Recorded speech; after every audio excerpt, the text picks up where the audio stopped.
i80 sensor ni biasanya enjin panas lah. Enjin panas mungkin disebabkan abang punya apa, water pump ni tersumbat kot. So nanti kita akan cek satu persatu abang kan. Nanti kita update.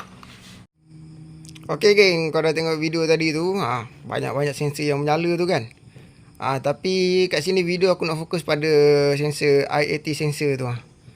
Kenapa i80 sensor tu menyala? Aku rasa motor ni sebelum ni dia dah pernah repair, dah pernah buat. Sebabnya first dia dah tukar apa? Dah tukar Tobaki punya sensor, local punya aftermarket.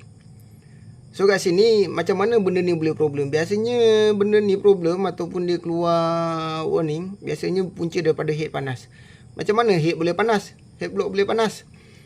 So biasanya head block panas berpunca daripada water pump.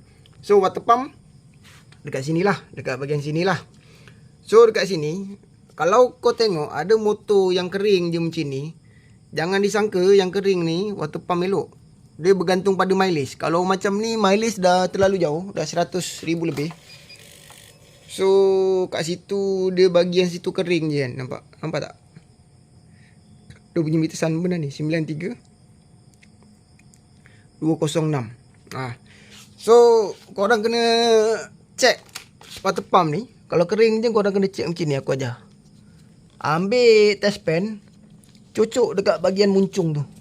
Dekat bahagian muncung apa, pipe kecil ni lah. Cucuk. Macam tadi kering ni tak ada apa. So bila aku cucuk memang tersumbat. So bila dah tersumbat tu, makna keluarlah dia punya ni, kotoran-kotoran dia ni.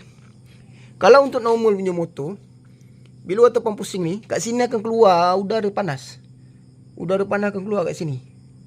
Dia akan keluar lah ikut pipe ni. So bila dah tersumbat macam ni, memang enjin jadi panas lah.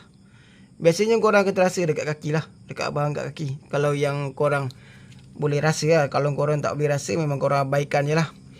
So kat sini, kalau korang tengok pipe ni kering ataupun basah kita dah tahulah memang water pump problem lah, ataupun osil minyak hitam dia tu problem.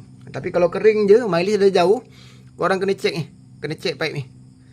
So bila korang check tengok kering, korang try juluk dekat sini, juluk kat pipe ni lah, juluk kat pipe ni. Kalau kata tersumbat, memang boleh jadi punca enjin panas. Dengan i80 sensor tu dia apa, jadi keluarlah warning dia.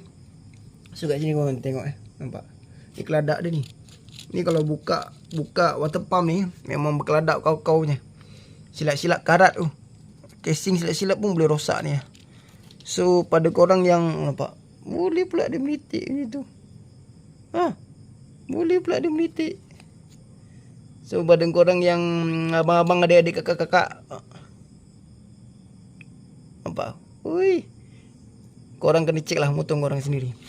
Sebelum keluar modal lagi banyak, korang check. So insyaAllah ilmu aku bagi ni korang boleh kongsi dekat sesiapa.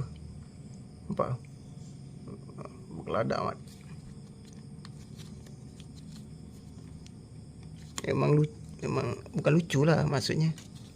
Inilah, nampak. Okay, itu je daripada aku. Semoga ilmu yang aku share ni bermanfaat. Korang boleh share dengan kawan-kawan.